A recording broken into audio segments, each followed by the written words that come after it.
नमस्कार, मैं हूं आपके साथ रोहित और आप देख रहे हैं एनवीएफ न्यूज। 21 अगस्त को भारत बंद रहेगा। क्यों बंद रहेगा और किस तरीके से योगी सरकार इसकी वजह से टेंशन में आएगी, यही खबर आपको बताएंगे। दरअसल 69,000 शिक्षक भर्ती को लेकर अब उत्तर प्रदेश में बवाल मचा हुआ है और आरोप लगाया जा रहा है कि घोटाला हुआ है आरक्षण को लेकर। और अब इलाहाबाद हाई कोर्ट ने भी जिस तरीके से कह दिया है कि नई मेरिट लिस्ट जारी की जाए, उसके बाद योगी सरकार टेंशन में है। और उसके बाद अब भीम आर्मी के चीफ और नए नए नगीना से सांसद बने चंद्रशेखर ने ऐलान कर दिया है कि भारत बंद होगा और योगी सरकार के खिलाफ उन्होंने हल्ला बोल कर दिया है। जी हां, चंद्रशेखर किस तरीके से एक रैली निकाल रहे हैं भारत बंद को लेकर और किस तरीके से आरक्षण की मांग को लेकर वो हुंकार भर रहे हैं, वो सुनाते हैं और फिर पूरी खबर आपको विस्तार से बताते हैं।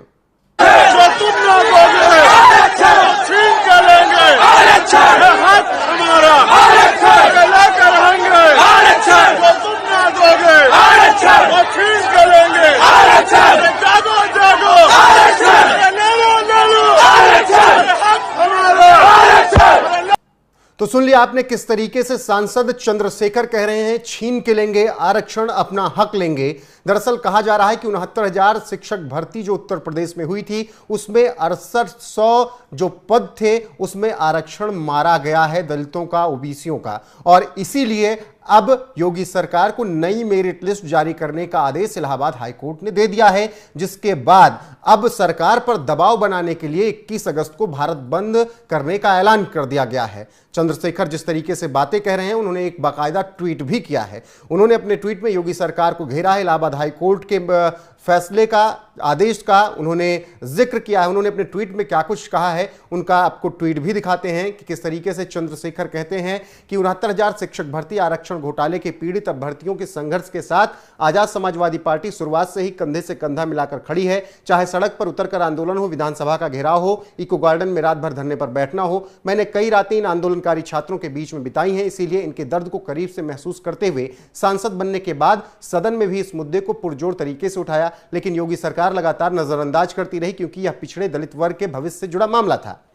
अब इसके बाद चंद्रशेखर ने कहा कि अब जब इस आरक्षण घोटाले को माननीय उच्च न्यायालय की लखनऊ खंडपीठ की डबल बेंच ने भी मान लिया है, तो योगी सरकार ने डैमेज कंट्रोल के तहत इस मामले में तेजी दिखाते हुए बैठक बुलाई है। हमारी पार्टी इस पूरे मामले पर नजदीक से निगाह बनाए हुए है, इसीलिए बैठक करते समय इस बात को जरूर ध्यान रखें कि इस बार पिछड़े दलित समाज के इन बच्चों के साथ कोई अन्याय नहीं होगा। पहले योगी सरकार कोर्ट में मामला होने का बहाना देती थी, अब कोर्ट ने भी मान लिया है कि बड़े स्तर पर गड़बड़ी हुई है, तो इस बार सरकार इन अभ्यर्थियों के संघर्ष को समाप्त करने वाला निर्णय लेकर इनको इको गार्डन नहीं बल्कि विद्यालय भेजने का निर्णय लेगी। ध्यान रहे, मुख्यमंत्री योगी आदित्यनाथ अगर इस बार इन अभ्यर्थियों के साथ कोई साजिश हुई तो अब की बार जो आंदोलन होगा वो सरकार को उखाड़ फेंकने से पहले नहीं रुकेगा। तो ये चेतावनी चंद्रशेखर ने दी है और सीधे योगी आदित्यनाथ से उन्होंने पंगा ले लिया है और ऐलान कर रहे हैं कि भारत बंद भी होगा और सरकार के खिलाफ ऐसा आंदोलन होगा जो रुकेगा नहीं और सरकार को उखाड़ फेंकेगा। फिलहाल इसके बाद तमाम लोगों ने ट्वीट भी किया है भारत बंद को लेकर। लोगों ने क्या कुछ कहा है भारत बंद को लेकर वो भी आपको बता देते हैं। आदित्य लिख रहे हैं, SC/ST की कुछ जातियों का हक खाने वाले भारत बंद का ऐलान कर रहे हैं। मेरे शहर में एक भी दुकान, एक भी प्रतिष्ठान बंद नहीं होगा। ऐसे लठैतों के फालतू बंद का मैं खंडन करता हूं। आदित्य ने जवाब दिया है चंद्रशेखर को। पूजा ने लिखा है कि किसी का हक छीनना बहुत बड़ा अपराध है, हम 21 अगस्त के भारत बंद का समर्थन करते हैं। इसके अलावा और लोगों ने ट्वीट किया है जिसमें अक्की सेहरा कहती हैं कि अगर आरक्षण से दिक्कत है तो करो सबसे पहले जाति खत्म, हम स्वागत करेंगे। ऐसा लोगों की तरफ से भी बयान दिया गया और कुछ लोगों ने आरक्षण का समर्थन किया, तो कुछ लोगों ने कहा कि पहले जाति खत्म करो, तो कुछ लोगों ने आरक्षण के आंदोलन का विरोध किया कि 21 अगस्त को कोई भारत बंद नहीं होगा। तो आप समझ सकते हैं किस तरीके से चंद्रशेखर आरक्षण को लेकर योगी सरकार को घेरने का प्रयास कर रहे हैं और कह रहे हैं हम हक से लेंगे आरक्षण, छीन के लेंगे आरक्षण और सरकार के खिलाफ आंदोलन होगा अगर कोर्ट के फैसले के बाद भी पूरी तरीके से सही प्रक्रिया के साथ नई मेरिट लिस्ट जारी नहीं की गई और अगर ओबीसी और दलितों के साथ अन्याय किया गया तो हम फिर से योगी सरकार से जरूर लड़ेंगे। आपको बता दें कि चंद्रशेखर इस वक्त सांसद हैं, नए नए सांसद बने हैं, नगीना से सांसद बने हैं और वो संसद भवन में भी इस मुद्दे को उठा रहे थे और लगातार दलितों की आवाज चंद्रशेखर इसी तरीके से उठा रहे हैं।